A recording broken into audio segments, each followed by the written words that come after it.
Thank you. Welcome everybody. I feel like I'm about to get interviewed by them, actually. It's like a sort of a scary apprentice-style interview. So I'll keep hold of the microphone. But yeah, as Chris says, hopefully over the next hour we'll look to explore different parts of New Zealand and opportunities in the UK, but also touching on how New Zealand is operating or performing around the world as well. Because obviously we have to look at the international perspective to understand how New Zealand can perform in the UK as well. Clearly, there are lots of people in the audience who are all very heavily engaged in selling New Zealand wine. So please get involved and put your hands up, ask questions. I might pick on some people as well during the course of the debate to get your views on how New Zealand's performing, so that we can just try and get as many different perspectives as we can. I suppose my observation of New Zealand, I guess, is when you look at all the various different wine countries in the world and you write about them, and how do you pigeonhole different countries? I suppose I would kind of like, and I mean this in a nice way, I think New Zealand's a bit like kind of the Coldplay of the kind of the wine world, in that like it's really massively popular. Everyone would probably got a Coldplay album somewhere in their record collection. They may not be as like the Foo Fighters or something as sexy as growing Italian varieties in Australia or Hungarian wines, unfiltered natural wine or whatever else. But New Zealand, in terms of its consistency, and I was looking at some stats before I came. From what I understand, they've had 23 years of consecutive growth, which it's pretty impressive in terms of all the various different vintage sides and everything, and obviously planting more and growing more. So I guess with New Zealand, the best is still to come. So to help us look at all, we've got people from different channels of the market, so we can hopefully explore what's going on in the off and on trade. So Jenny Smith, wine buyer from Oppins, Andrew from Bibendum, obviously, Andrew Shaw, Roger Jones, chef from the Harrow, Mark Flounders from Vagabond Wines, and obviously Philip. So obviously we got like specialist off-trade, independent off-trade, distributor, and actually making food to sell with New Zealand wine. But to kick off, Phil, you best just want to talk through and give an overview on where New Zealand sits in a global perspective and how the UK is performing. I will. Thanks very much. Thanks for coming along. Chris, you've got more to worry about than Chris and I being here. You've got Sir George in the room, so, first, welcome. Where's New Zealand wine at the moment in the world? I think, I joined the wine industry in the 1980s and we weren't exporting anything. We were nowhere. We were a small country at the far side of the world, known for butter and lamb, and that's about it. Today, our New Zealand is a much more sophisticated country overall, and what the world knows about New Zealand wine is, about New Zealanders, I think, still a lot of lamb, but New Zealand wine is now an important part of the image of New Zealand as a country on the world stage. Wine is New Zealand's 5th or 6th largest export at the moment, and our biggest market is the United States, followed pretty closely here by the UK. But the UK's got a very special place in the New Zealand wine industry, because it was here in the UK market that effectively New Zealand wine was discovered by people other than New Zealanders, and we owe a lot to the UK market, and in many ways the UK market and the influences in the market have been a huge part of the success of New Zealand wine on the international stage. What the market here and what the influencers here did was they commented on our wines, and if you give New Zealand winemakers only one thing, they actually listened to that feedback and they responded to that feedback. And I think that that openness to to the market has been a hallmark of our industry, and I think it's something that's very, very positive. If we look a bit New Zealand wine, where it's at on the world stage, the positive is that it's Sauvignon Blanc, it's more Sauvignon Blanc, and it's more Sauvignon Blanc. And we have been doing some work with PricewaterhouseCoopers recently, and we have the highest concentration of any exporting wine country with one variety. So that's a great success. What's our biggest weakness? Well, it's probably exactly the same thing. Our challenge is about other varieties, whether it's Pinot Noir or Pinot Gris or Chardonnay or whatever. We've got to broaden the story beyond Sauvignon Blanc. And I think that in the marketplace, that's a big challenge for us. It's a big opportunity. I think domestically, much of our industry looks a little bit like me. We're getting older. We've been around for 30-odd years.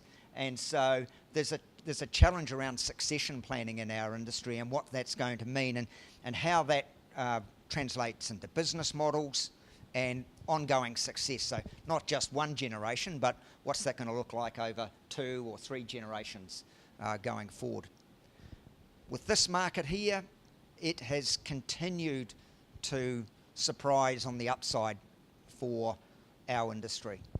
It's seen growth, and we just didn't think we were going to see some of that growth occurring.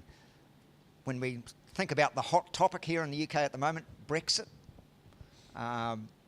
we see probably it as a positive for New Zealand wine.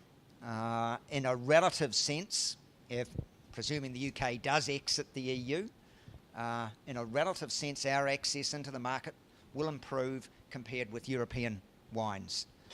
Quite what that means, who knows? But I think we see it as an opportunity rather than a challenge. And look, I think overall, our industry has been very much glass half full. We've come from nowhere, we've achieved something, and I think whether it's been screw caps, whether it was a variety Sauvignon Blanc, which wasn't exactly that popular in the 1980s and 1990s, I think we've always taken a positive view, and I think going forward we need to continue that same very positive attitude about the opportunities that are out there. Don't focus too much on the problems, focus on the opportunities in the market and listen to the market. And can you, in terms of like where the UK now sits, now sits in terms of, thank you. Obviously, you're growing very well in America, and you know everyone signing trade agreements around the world. Where would you say, in terms of the growth and the UK's profile within New Zealand itself as a export market compared to the new attractions elsewhere? Yeah, our biggest growth opportunity over the next 5 years lies in North America. One of the things about North America, though, is that it's a very complicated market, and it tends to be dominated, exports to that market tend to be dominated by a relatively small number of companies. This market here in the UK, there is a bigger number of New Zealand wineries exporting here. There's greater familiarity with the distribution system here, and there's certainly opportunities seen around on-premise and restaurants that will enable some of our small wineries to get out into the market with those more interesting, diverse wine styles. So I think it's very much seen as, you know, one of our key markets going forward. Okay, well, perhaps we kick off then with looking at the sort of specialist side of the off-trade. So with Oddbins, could you perhaps talk through what your perception of New Zealand is in terms of compared to the other countries and how it's performing for you? Yeah. Hi, everyone. I'm Jenny from Oddbins. We have about 47 stores. In terms of New Zealand, it sits about 4th or 5th for us after Spain, Italy, and France. It has historically always been driven by Sauvignon Blanc, and the past couple of years have been slightly challenging for obvious reasons, freight, duty, currency fluctuations. So last year for us was the first time that I actually brought in a bulk wine. We don't really dabble in that area very much, so costs had gone up enough that we didn't have anything on the shelf that was sub £10, so we've brought in our first kind of bulk listings, and then going into 2018, prices have gone up again, and it's actually been interesting to watch how the categories unfolded because those lines aren't performing so well anymore, and where we've actually seen the growth is the 10 to 15 pound sector, and that's mainly off of brands. So we have Rapora Springs, St. Clair, Villa Maria, single vineyard wine, and that's where we've really seen the growth. So those 4 SKUs are kind of driving the category, and the bulk for us after the prices have gone up have kind of taken a second hand.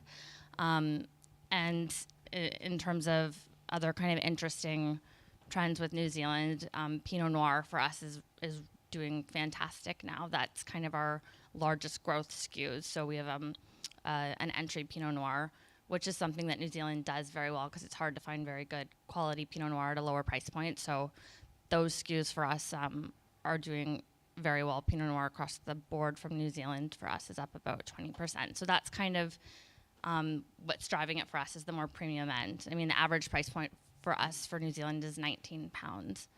So while the category is kind of flat, it's more the sales mix that's sort of shifting for us relative to other categories. I guess it's more just the fact that it's based off of Sauvignon Blanc and Pinot Noir mainly. I mean, we have kind of dabbled in other areas and brought in more interesting things, but they are hand sells, whether it be Pinot Gris or Gewürztraminer, or we've brought in Malbec. We've brought in lots of different things, but that's small volume for us. And with prices affecting, I mean, most varietals, especially reds in 2017, those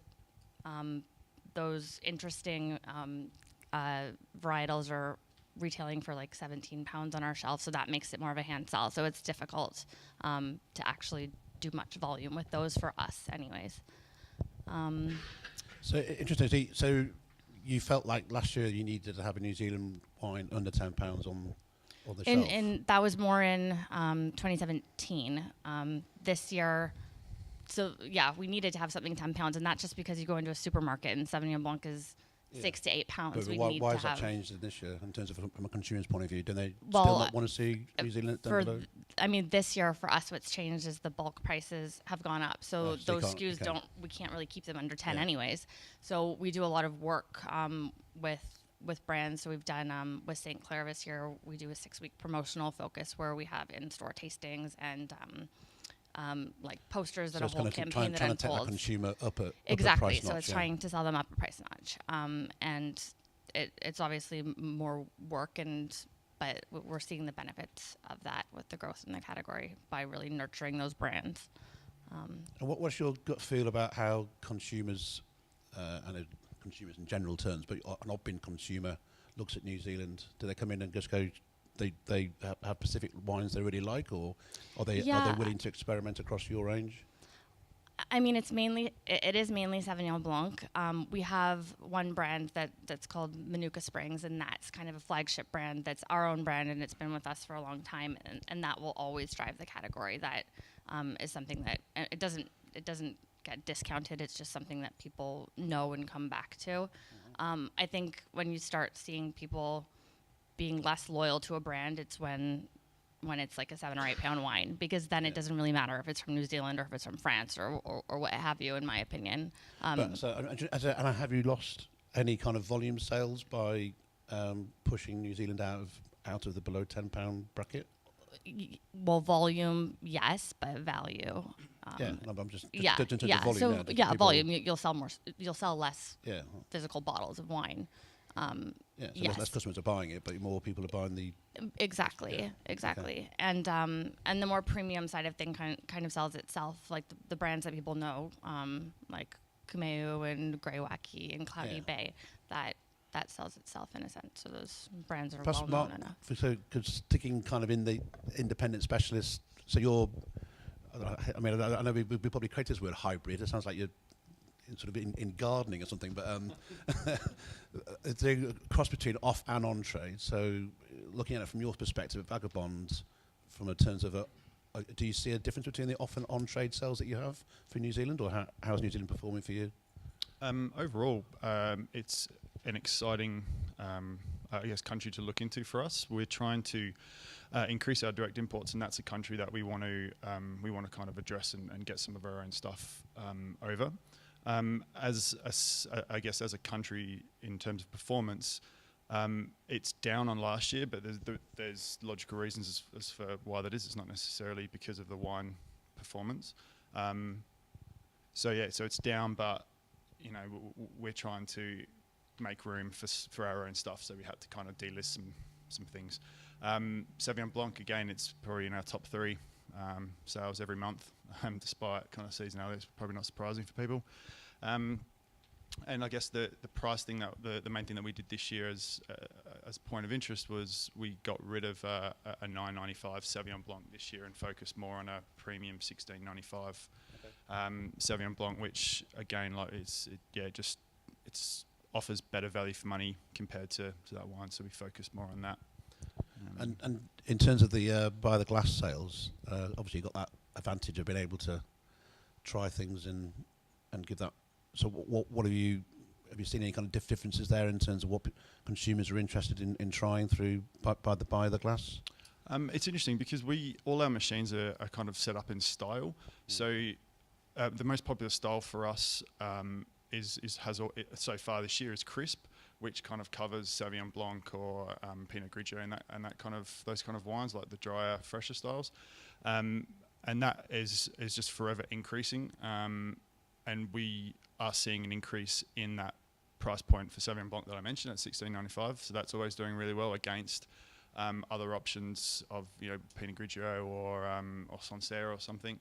But yeah, it's more of a stylistical choice that's been most popular. So when people come into the shops, they know the style that they like and they can kind of be ushered to those styles. And then there's numerous options at that style, so it's pretty easy to get them to taste other things that they probably wouldn't select.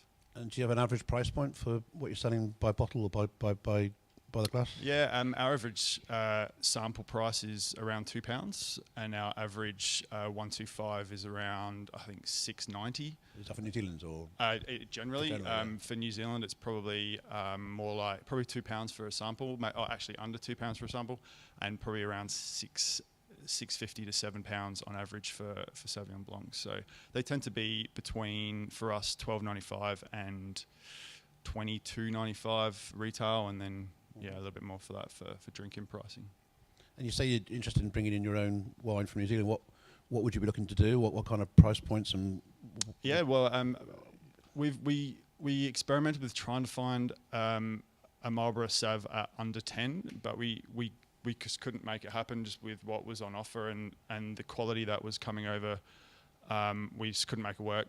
So we kind of racked that off and decided to stick to focusing on what wines are drinking well at the price points that have been put forward.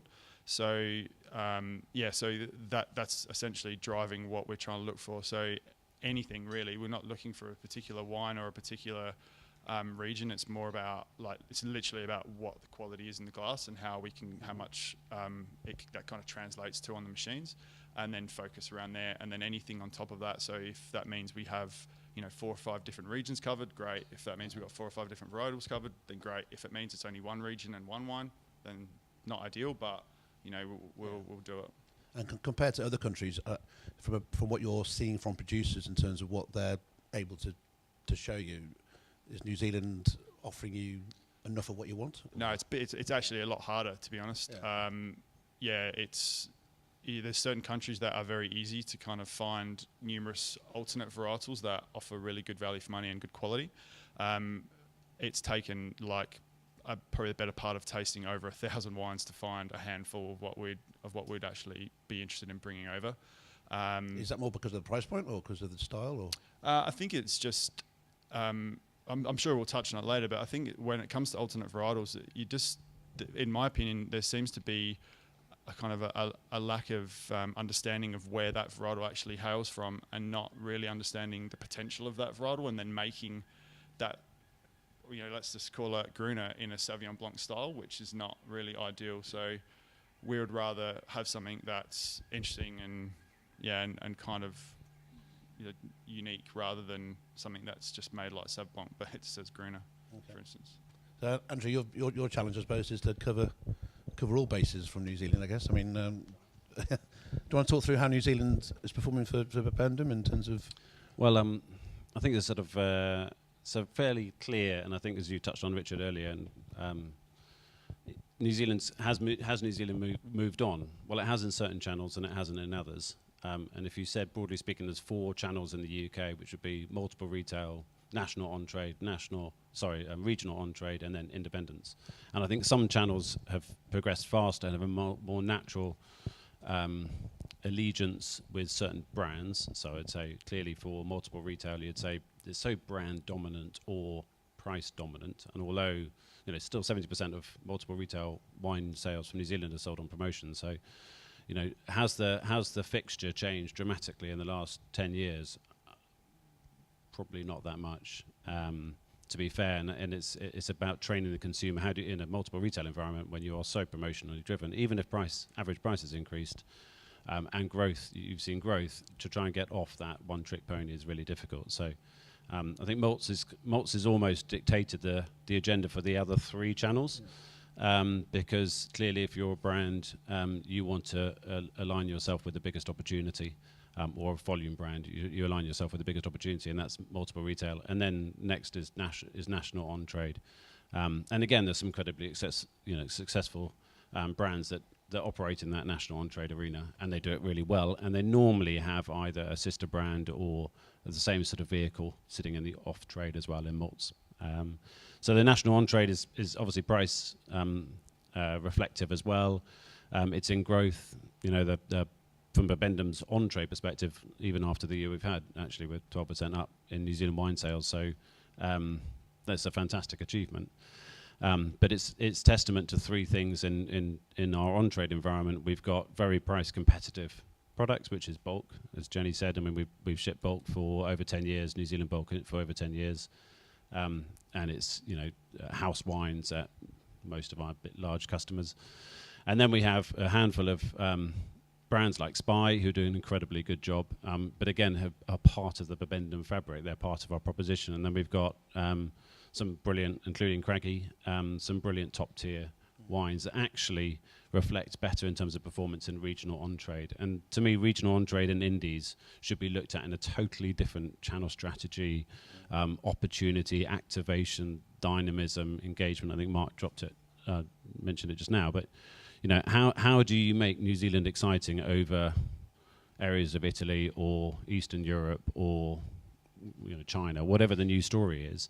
And it has to be much more hand-sold, it has to be more premium, it has to be more reflective of quality, and to move away from the allegiance with brands to do the donkey work. And what we're seeing at the moment is it's not, and Milton's a really good example for us.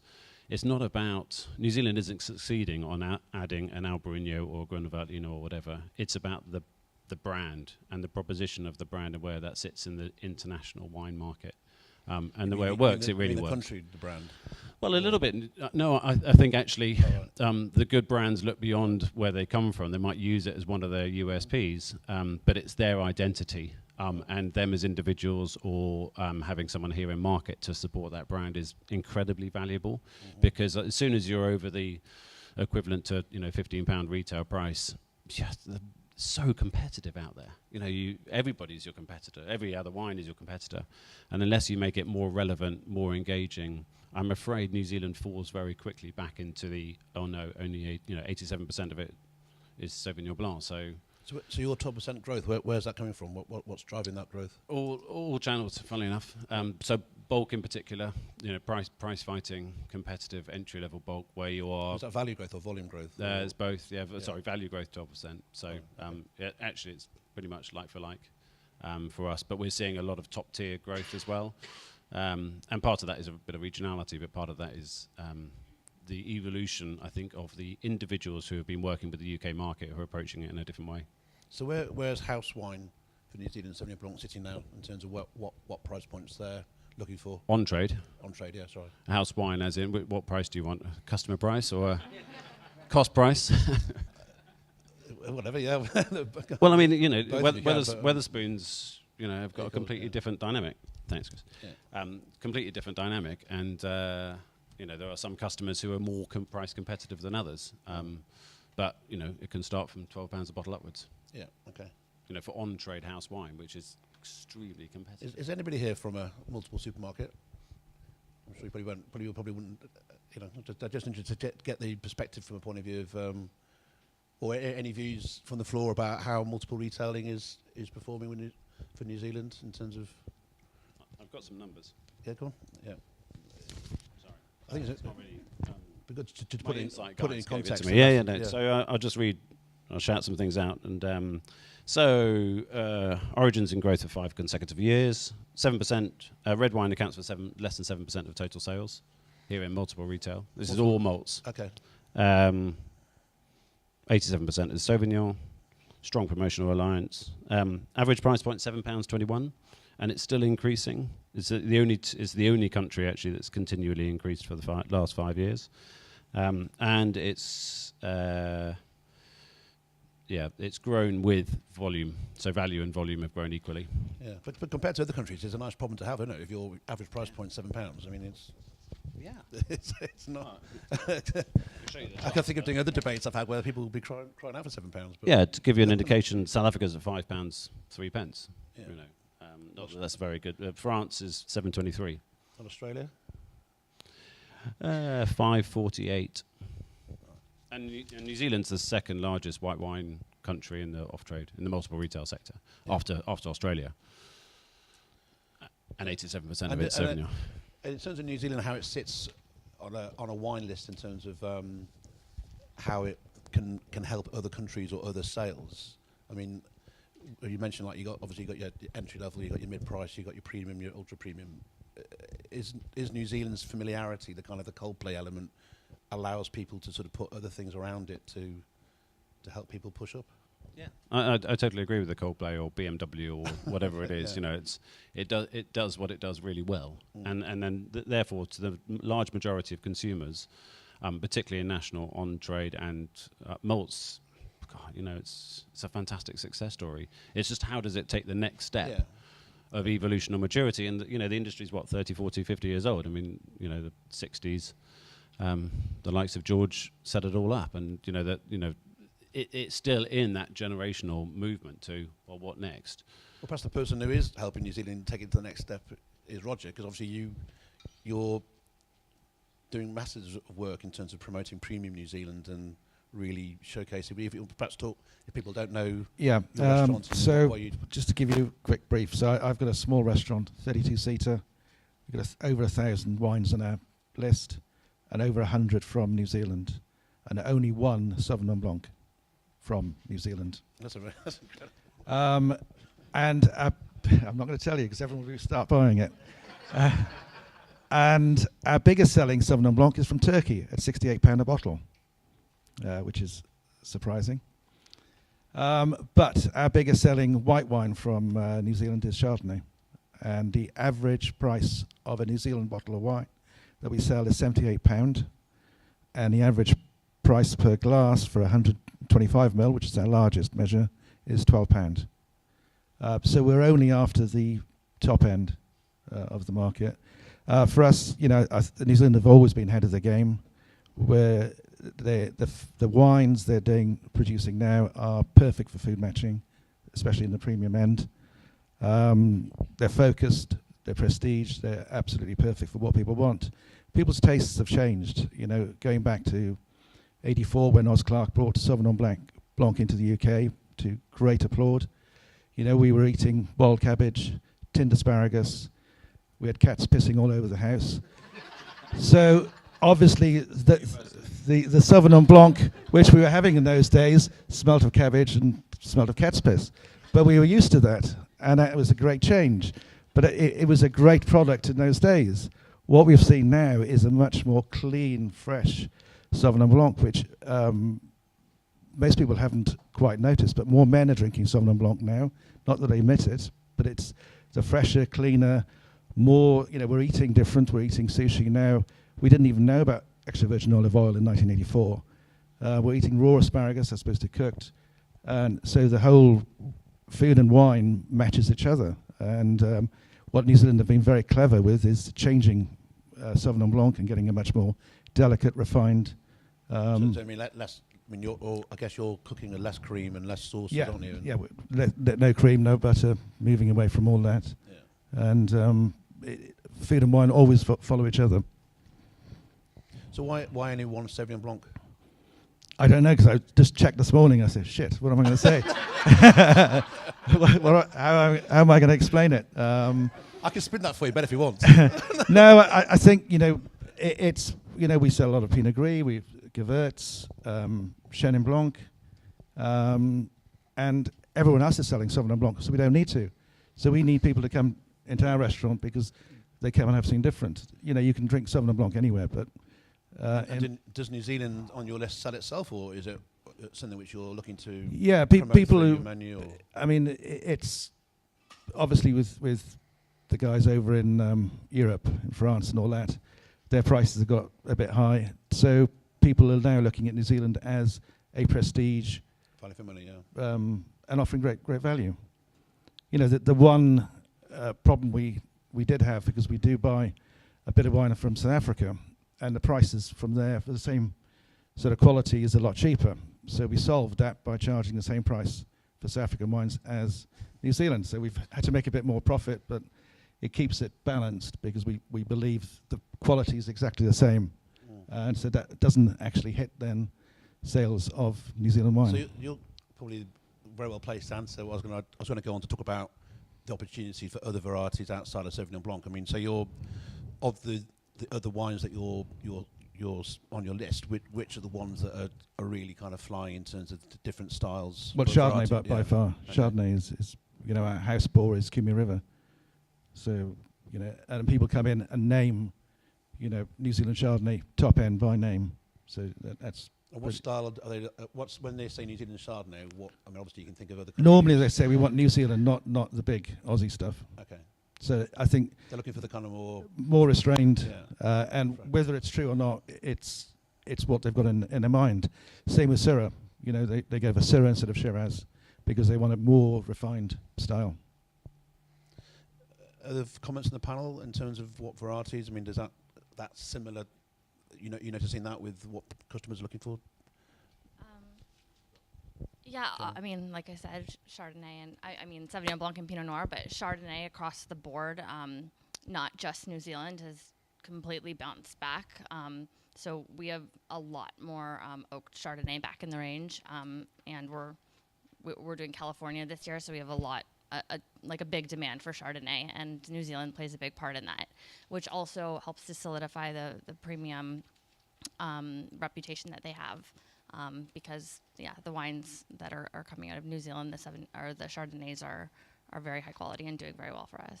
And I guess the volume value ratio is. They sit high price points. I mean, I think our most entry one is from Martinborough, and that sits at about £13, but that sells less volume than our more premium Chardonnays. Mm-hmm. Interestingly enough, and then in terms of other varietals, like I said before, we do kind of dabble with them, but the volumes are very minimal, and they're hand sells. They're not something that someone's going to come in and grab, especially if you end up getting an Albarino on the shelf. It retails at £16, and you can go to Spain and buy it for 10. So, and I think another interesting thing with the varietals is they haven't quite found their path yet. So if you buy a Pinot Gris, you don't know if it's going to be an Alsatian style, if it's going to be dry. You don't really know what you're going to get. And I think you were saying the same thing with Gruner. So I think finding their feet a little bit more in terms of how they do those varietals will help. And do you think the more well-known branded players would be able to play a role in that in terms of?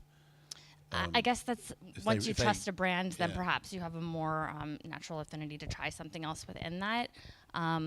So yes, to an extent, but still for us, it's Chardonnay, it's Pinot Gris, Pinot Noir, and Sauvignon Blanc that are the drivers mainly. Mark, you want to delve a bit more into the varietals that you are selling, or?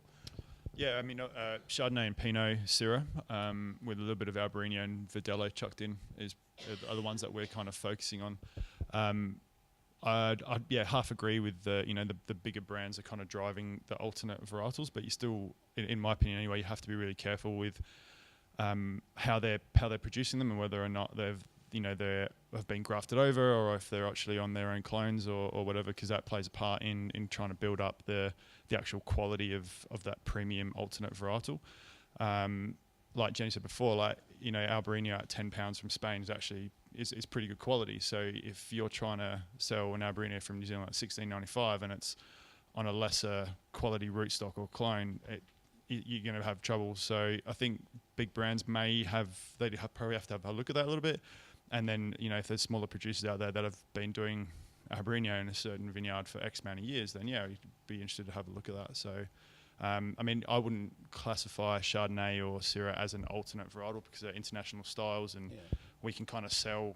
People come in wanting a Chardonnay, so it's easy to kind of transit them to those wines from New Zealand. But stuff like Albarino, Gruner, Padello is pretty tough. So, but it's a challenge as well. Philip, would you perhaps talk about, from the producer's point of view, where New Zealand sits at the moment in terms of what varieties people in New Zealand think are the next big thing, or the ones that you'd like us all to be jumping onto? Well, I think we've heard it already. The big four from a New Zealand perspective is Sauvignon Blanc, Pinot Noir, Chardonnay, and Pinot Gris are our four largest varieties by a big margin.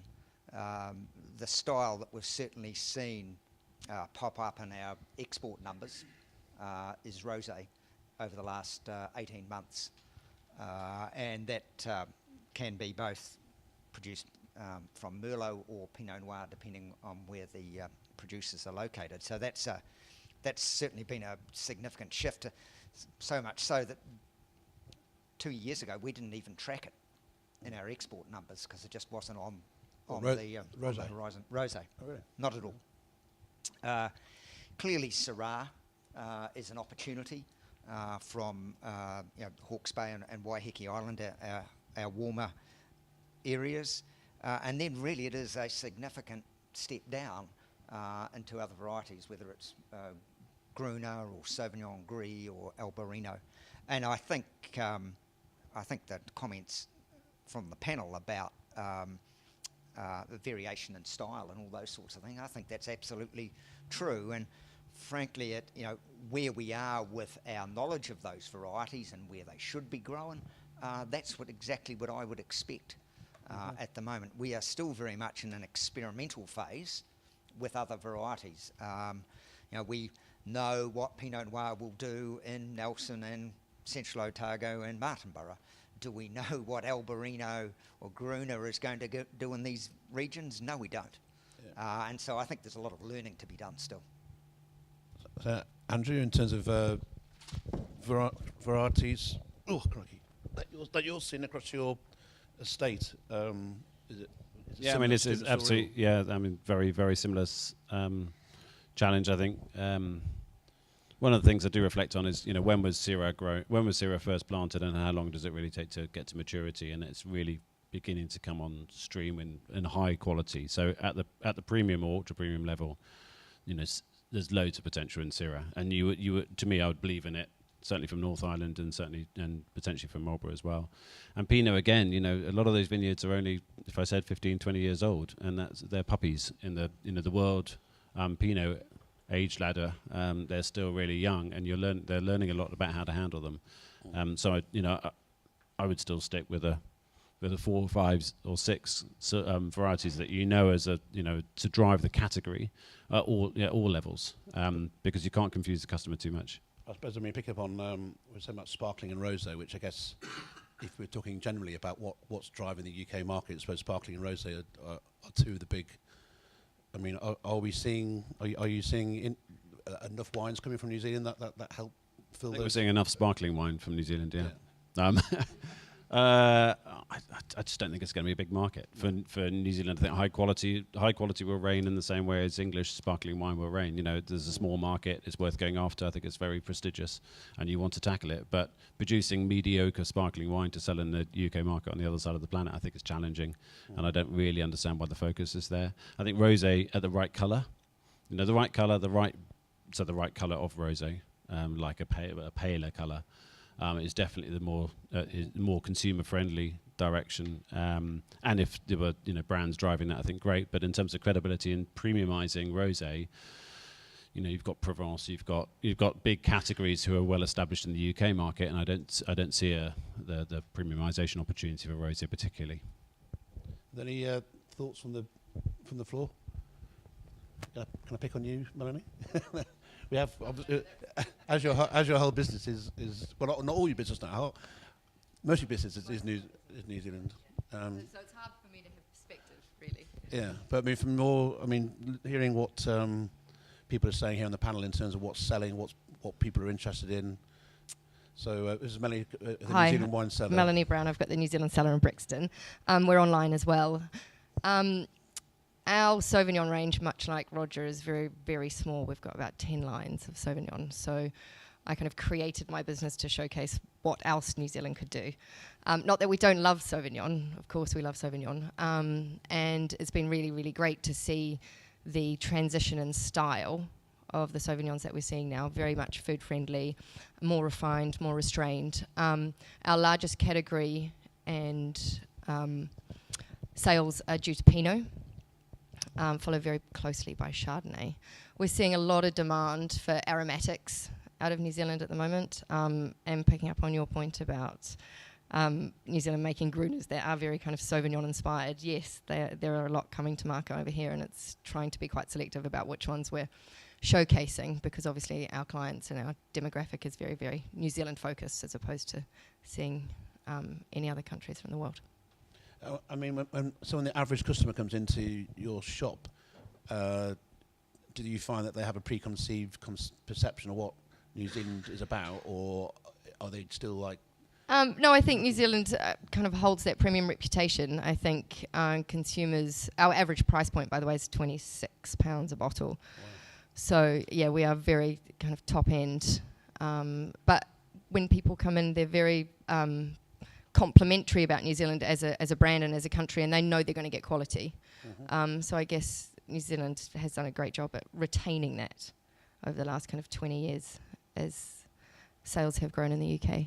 Yeah, and I guess that Mark was saying in terms of like trying to find as many more producers to come here, and with their more sort of premium wines. Is that something which? I mean, I guess it's difficult for New Zealand, and you guys probably have a better idea of this, but it's such an old, mature market for New Zealand, and the smaller guys find it really difficult to come over here and get into the market in this day and age. Would you agree? Yeah, it's difficult. And then there's costs related to obviously get across the other side of the world. So it's kind of tricky if brands haven't been here for the last 10 or 20 years for new brands to come to the market. And does that reflect badly on the progression that New Zealand's going to make? I don't know, because, we're not seeing a lot of new stuff coming to market over here, whereas for other countries in the world we are. Yeah. So I don't know, in New Zealand, is there a lot of stuff in New Zealand that's not coming here, or... is that? I know people have said in the past about Australia. A lot of the really funky cool kits in Melbourne are not here. But I mean, is that? That's a really interesting question. I think the answer is probably the selection of New Zealand wine in the UK. I think it's probably the second best that you would find. Maybe Australia's similar, but it's certainly there is. There's within New Zealand, small quantities, different styles. It's going to be sold through cellar door or just through one or two restaurants. So I just think that's a natural fact of the fact that this market happens to be on the other side of the world, and you're not going to see the full range. But if you're here and you do want to find a Gruner or an Albarino, you will find them. That are just they're not going to be on in every shop or in every restaurant. That's the simple fact. Roger, in terms of your obviously you're sourcing at slightly higher branches of the tree. I mean, where are you going to? Are you going direct? What kind of sources are you going for to find your wines for your list? Similar to Mel, really. I mean, a lot of the wines have been here for some time. We're very lucky. We've been buying them, storing them, aging them. On my visits to New Zealand, I haven't seen that many different ones that we'd bring over. There's plenty, that we still don't stock that are available. So the choice is there. Sadly, it's not enough of Mel's and myself who promote prestige wines. Whether it's New World, whether it's New Zealand, Australia, or South African.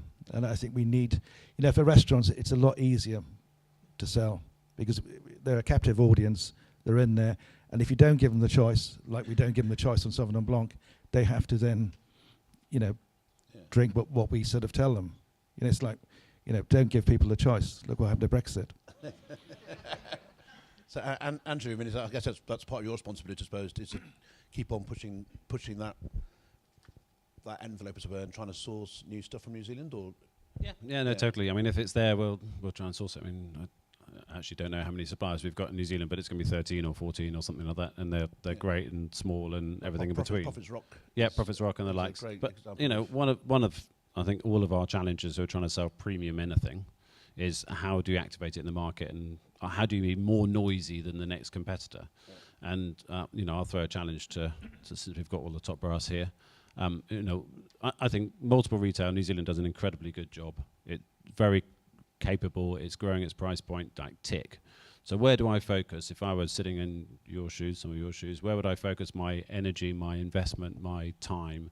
I would do exactly what we're just saying, which is, how do you get suppliers into market? How do you make it more engaging? How do we talk to these consumers who are buying Adelaide Hills Chardonnay or Chenin from South Africa or whatever, who are new world buyer but aren't believing or getting access to the right New Zealand wines? And I've seen a lack of energy, dare I say it, in the model to say, let's focus on the areas that we can really make a meaningful difference here as the industry, the production industry has evolved with time. I just don't think the marketing of those suppliers, so that it seems that all of the efforts are left to each individual producer to come and fight their own corner, and I think that's not helping. Yeah. Slightly controversial, but. Justin? I just wonder if that might tie into what I'm going to say. So I'm going back to what Phil said, which is there's a generational problem that the people who run the wineries in New Zealand are more mature in their years, and the younger generation haven't yet come through. I was going to ask, would you advise a younger person in New Zealand who's going to take on a winery to go to business school, winemaking school, or go and work in a natural wine bar in Paris for a while? What does New Zealand need? Does it need more business? Does it need more winemaking? Or does it need some sort of je ne sais quoi? You can never rest on your laurels about wine quality, but I think we have to take. We need to encourage our winemakers to be very open-minded. And how are you going to be open-minded? Well, maybe working in a natural wine bar in Paris is the way to do it, or something different. Bring different things to the industry. Technically qualified, yes, we've got lots of technically qualified winemakers, viticulturists, but the thing, New Zealand, if you think back, what did New Zealand do? We brought something different to the market. That's what Oz Clarke did, and that's what Ernie Hunter did, and those people. So I think we need to be open-minded. If we're a new world. If we don't continue to be open-minded, if we don't continue to challenge, if we sit back and become comfortable, well, then we've got a problem. I don't think that's going to happen, but I think it's a continuing challenge to the industry to think differently, because there's a whole lot of things we don't have. One of them's history. So if we haven't got that, we've got to be new and fresh all the time. Is anyone planting Morello Muscalese on the slopes of Mount Ruapehu? That could be an interesting thing to do. Look, I don't know that, but I always said that the plains of Southland, which is currently sheep and dairy farming, who knows with climate change what'll be planted there in 30 or 40 or 50 years' time. So you've got to be open-minded. So I was just going to say, Andrew's talking about Chenin. So obviously we bring a lot of Chenin from South Africa, but I wanted to showcase to the South Africans how good New Zealand were. So I took some over there, and the Milton thrashed South Africa at their own game. And Ken Forrester said, "Oh, get me 2 cases of that," and he nearly fell off his chair when he saw the price. But he admitted it was a better wine than he made. So I think when we're talking about, you've got to show people what New Zealand can do on the different varieties, and the only way to challenge people is to put next to each other and say, "This is it." Yeah. So have more of those kind of events, more of those kind of like making noise and different. Well, like this, I suppose. But yeah, I'm one of the stale, male, pale New Zealand winemakers. But I totally disagree with Phil regarding the young people. There is a lot of fantastic young people in New Zealand that are now getting to influential positions in smaller wineries. I think we just need to unleash them, because they have been to the natural wine bars in Paris. They're mates with a whole bunch of crazy dudes in the Yarra. And I think there is a lot of great young people in the country, and they just need to be unleashed a little bit to sort of stretch their own boundaries. And I think that will, if you go to North Canterbury and have a look at some of these woolly-headed, weird guys walking around the vineyards making really interesting wines, there's plenty of them, and we just need to give them some visibility rather than the more corporate visibility that I think New Zealand has now. The second thing is, all of the panels seem to have taken Sauvignon Blanc out of the fine wine space. I've just got back from Bordeaux and tasted 2 of the most expensive white wines in the world, both made from Sauvignon, 3 actually, all 3 made from Sauvignon Blanc. What is the opportunity for not just higher end New Zealand Sauvignon Blanc, but serious fine wine that sits alongside the great Chardonnays of the world and the great other Sauvignons of the world, mostly from France? For us, I think we love something that's different and unique. We don't have any issue. Well, we actually have a couple of barrel fermented savs that I know it's just as an easy way to describe them on the machines at the moment, ticking over, and I think their drink-in price would be around 36 to 37 pounds. So I guess that would be considered pretty premium, and they're doing really well. And yeah, Sauv Blanc. I mean, we've got our cheapest New Zealand Sauv Blanc is $26.95 to drink in. So we steer away from the more inexpensive entry-level options, because people want Sauv Blanc, so it's make them pay for it. If they want a Sauv Blanc, then they can have Sauv Blanc at $26.95, and they can have a cheaper something else that's interesting. But if they want Sauv Blanc, that's it. They pay for it. No issues for Vagabond anyway. That's I like the fact that if we could find more Sauv Blanc, premium Sauv Blanc options or interesting options, we'd happily put them on the machines. Taking it another level, not at the 25 pound level, but at the 50 to 70 to, it's kind of like trying to own the high end space, but no one's really, there's plenty of same way us that, playing around in that sort of space, but no one's gone, I want to be the Dagenau of New Zealand, or the Haut-Brion Blanc, or the Pavillon Blanc, or Cheval Blanc's new Sauvignon they've just released at €100 a bottle. Well, we're just good. I would challenge them to actually show them and taste them. I haven't tasted many of that level. Sauvignon Blancs have been put forward for consideration, and I'd happily look at them, but couldn't name one for you to be over here. Yeah. Yeah, absolutely. I mean, all the names you mentioned, we sell. So people want, the white Bordeaux styles, the top Danios, and all those, and there's no question they would sell. And for us, it'd be different. So we'd happily take them on. So George, you want to perhaps would you mind giving your perspective on what you've heard from the panel so far, and your view on how New Zealand is performing? We seem to be quite trade orientated and talking a lot about Sauvignon Blanc, the other varieties like Albarino.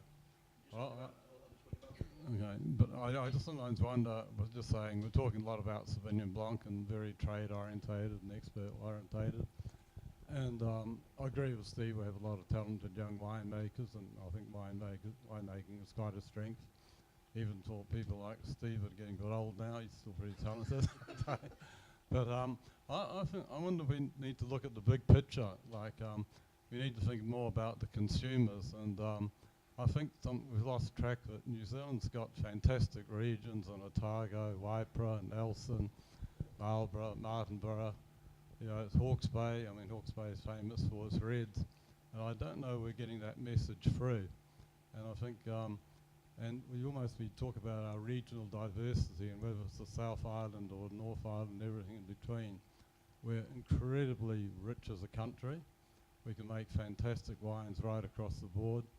And I think Oz Clark a few years ago said the big secret of New Zealand is that we make some of the best Chardonnays in the world. And I just don't think we're telling the consumers the story somewhere. Like we need far stronger marketing, far better stories, because storytelling is a very, very big part. Attention, please. This is a public address system test message to ensure the system is fully operational. Hey, there's a knight speaking here.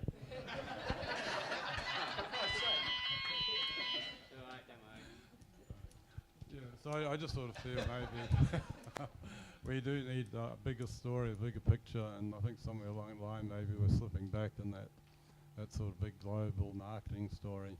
And the UK obviously is where we need to start, because UK, a lot of our business actually all started here. And I know a lot of our agents all around the world, they came to the London Wine Trade Fair, they saw our wines around the UK, and so a lot of our business started here. So I think we've always got to recognise the power of the UK.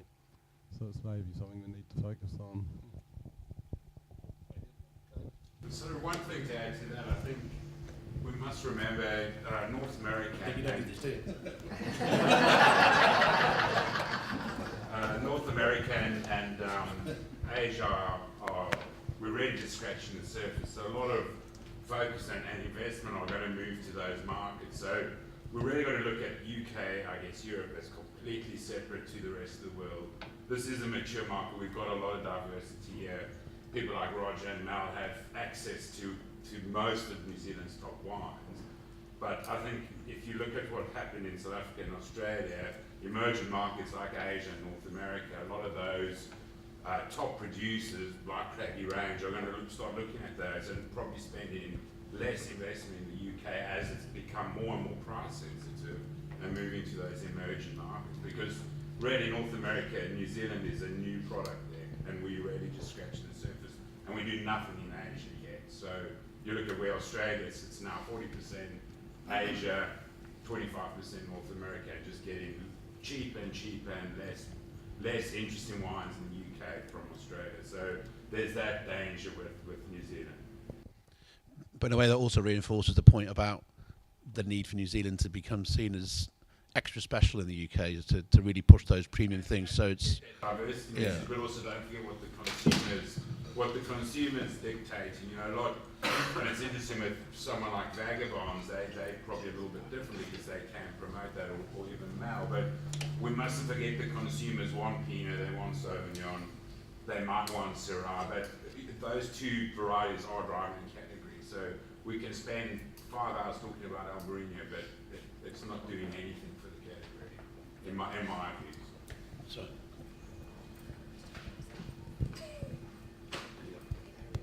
Mind you, one thing you got to realise that UK is about 20 years ahead of America or the States in terms of their knowledge of wine.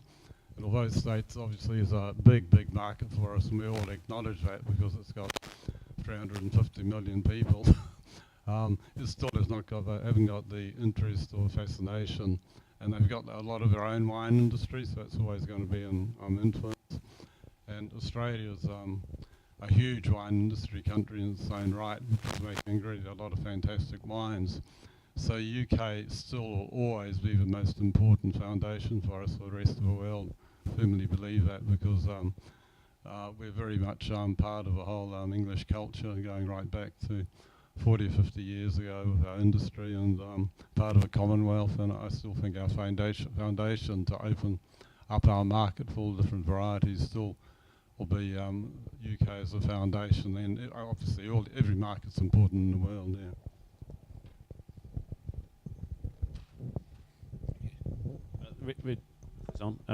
Yes, it is. I think there's all of this point is basically we're in an inflationary market. It's more difficult to sell premium wine. There are other competing countries for brand owners to distribute in a more cheaper, more margin enhancing manner. And therefore, how do we make how do you, I would say you collectively, suppliers, industry, and us as distributors, all getting together and make sure that we've got the right proposition? Because, and it's George is clearly, obviously, always right.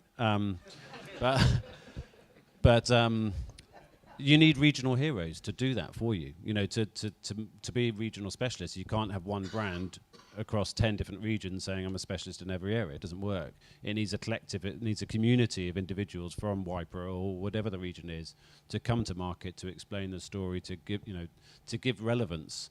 And that could be, under 30-year-old winemakers. It could be all sorts of incentive campaigns from you. It should be, could be the industry supporting the leading lights to work in the South marketplace. Africa is a good example of how they've managed to create this whole buzz and allure about Swartland or whatever it is. If you go to Swartland, it's hardly very beautiful place, is it? I mean, it's a big, wide, open.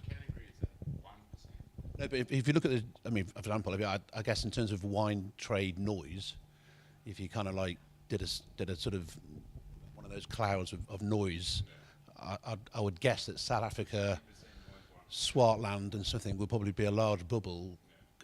But as you say, it'd probably be 0.1% of sales of less than that. But compared to Central Otago, I don't know, barrel fermented Central Otago. I guess the challenge for New Zealand wine growers is we charge percentage, right? So someone like Villa Maria or Craigie Range, we pay X amount, where say James Milton pays a much smaller. So saying to these guys, you got to get James over and you got to get Paul from Prophets Rock and all these cool winemakers making tiny volume. How do these guys justify that back to Craigie Range? Ron, I'm not sure it is about people who've already got distribution. I think it's a much bigger picture, which is the community feel of the next generation, and it could be people who don't distribute over here. Thanks for name dropping. But isn't that a problem that Australia had?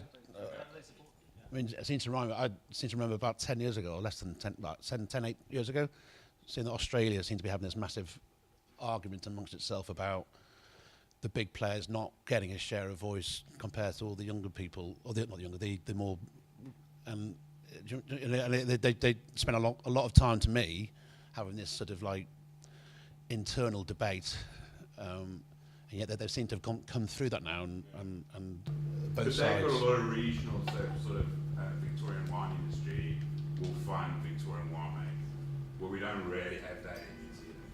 You don't have like a Hawke's. You do have a Hawke's Bay wine growth, but they're not going to fund.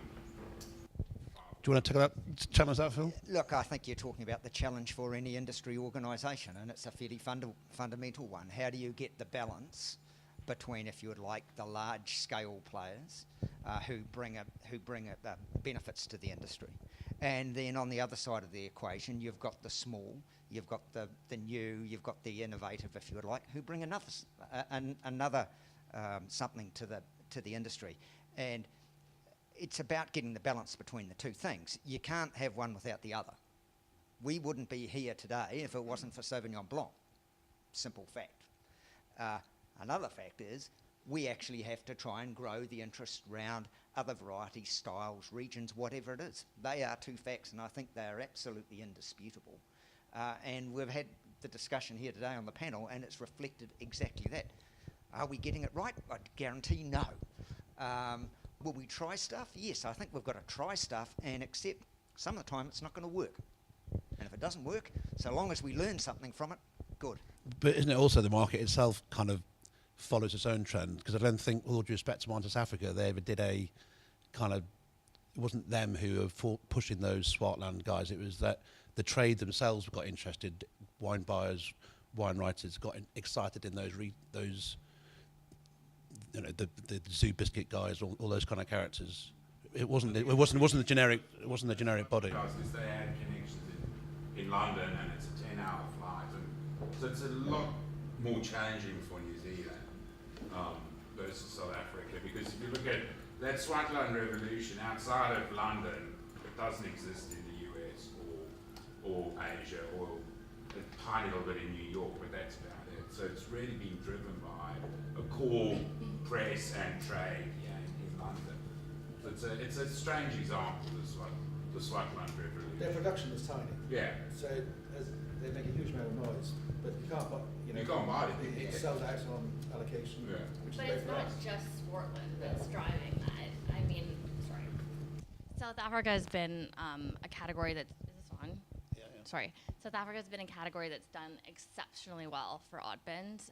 It's one of the highest growing categories, and that's because it was fully revamped, and it went from being kind of a bit dire and having a cheap image, I suppose, to being extremely vibrant and exciting. And there's tons of new stuff coming out from all different young producers. And when you just look at the drop now, it's an exciting drop to look at. There's so many different things, and it's continued to grow for us year on year since that range review. And similarly with Germany. So we can choose what we want to champion, basically in terms of regions. And there's young gun movements happening in Rheinhessen and Rheingau, and we've raised our average bottle price of German wine to almost £18 now, because we're bringing in all of these interesting Pinot Noirs and Pinot Blancs and totally different styles with funky packaging and cool stories behind them, and that is really driving the category. So I think you need that balance of, yes, brands that have been in the market for a long time and are well trusted, but it's really difficult to not have anything else that complements that and drives the category forward, making it exciting and fresh. I think the only example that I've had of an alternative varietal that did really well was Rod McDonald's one-off range of Malbec and a Martinborough Pinot Noir. The packaging was really strong. It had a really cool story, and people were willing to pay for those wines at £18 and £17. And those are probably the only two successful wines that I've had that have been something different. And that goes for the packaging and the story that came with the wine. That's my 2 cents. I think going back to South Africa, the important thing they did there was regionality, and each region got together and came over. So whether it was Hemanard, and yeah, so they work, besides working with Wasser, they work separately as well, and that was really important. Which is kind of George's point, really, isn't it? In terms of, that's what you were saying, I think, in terms of the regional. Part of the success of South Africa is the complete collapse of the rand, which is why everyone's piling to buy South African wine. It's all very well to point to something and say it's causal correlation. Is it the excellent marketing that makes South Africa succeed, or just great prices? Well, I think also what you had is an amazing halo. An amazing halo. How much South African wine does Artie Bardenmore sell? Like he's not just in the wine magazines, he's in GQ, he's in Esquire. He is connected with the everyday consumer. He's cool. Same could be said for Telma Rodriguez in Spain. So you've got these people that, look what happened in New Zealand. Ernie Hunter was here. You know, he brought the wine, won the Sunday Times, this mad, crazy Irishman. So there's a halo impact that these small, really engaging people can have at a consumer level that helps drive the whole category. Yeah, and I think, so I totally disagree with what Ryan's saying, is that you shouldn't invest where everything is. You need to look at the halo impact of what can happen by people and wines that are out there that might be a tiny amount of what the category could sell, but the halo impact it has across everybody can be hugely significant. And that's just luxury goods marketing. Yeah, and So Steve, are we going to see you on the front page of Tatler then?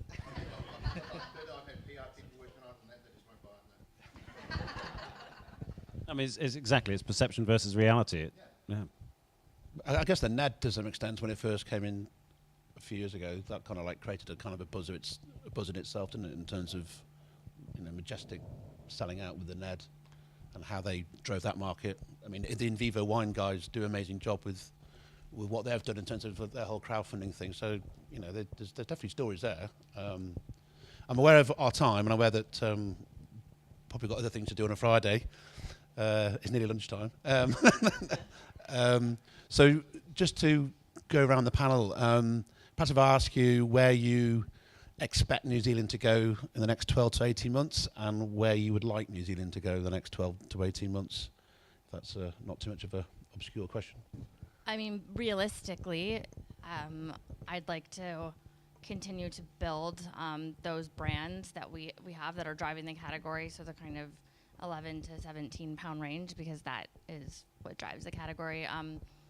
Pinot Noir as well, continue to build that out more regionally. And then, I mean, tidbits where we can, but realistically, the category is driven by those 2 varietals, and then Chardonnay, which I see as the next kind of biggest opportunity for us to continue growth. I would love to see more interesting kind of next generation style things coming out, but that I think will come in time. So, yeah. I think, let's say, a more macro level, I don't think New Zealand's at risk in the next year or 2 years. I think, you know, you can't carry on ploughing its field in terms of at pretty much every level. I think Brexit will come along and come and go and be relatively, it would probably only be an upside, as Phil said earlier. I don't know how big that upside will be, but large it will be. But it will be an upside to a certain extent, I think, either emotively or logically. People make buying decisions based on Europe. And the outcome, you know, I think the rest of it actually sits with the conversation we've just been having for the last 15 minutes, which is how do you mature the category, or continue to mature the category and bring it to life, and it does need investment, and in a very crowded marketplace on trade and off trade, you know, it is outside the malts. We've got to do something different as a united partnership. We've got to help educate, and you've got to help push. I think one of the issues I see is that inside the M25 and Little Bedouin, which is just part of it, there's no big issue in selling premium New Zealand wines. But when you move out of the London area, it's a big issue. You know, I was up in Manchester a few weeks ago in a Michelin-star restaurant. They had 2 New Zealand wines on the list. You know, they had a vertical Chateau Yquem, and they had great wines, but 2 from New Zealand, 1 Sauvignon Blanc and 1 Pinot Noir. And I said to the sommelier, why have you only got 2 wines? And they said, it's Manchester. People want French wines. And it's yeah, it's a bit odd, what he said. But I think we need to educate the public more outside London. You know, more people in London, you know, I think the figures say that people who do WSET, most of them are non-trade people nowadays in London. So you've got in London great education to the public. Outside London, you don't, and that's where I think, as Team New Zealand, we need to get the public more involved. As far as Brexit, you know, I think, you know, you look at things like EU wine regulations, which are all based on the French. That'll go, so it's a benefit. And I think, as George said, you know, let's get the Commonwealth back in, and you know, if we do join the World Trading Organization, all French wines will have 32% tariff put on it. So New Zealand wines will come cheaper. So and it's all a plus. And when we all wake up on March the 30th, it'll be like this Sunday when we wake up and New Zealand thrashed England again. So you just get over it and move on. I'm Welsh, by the way, so...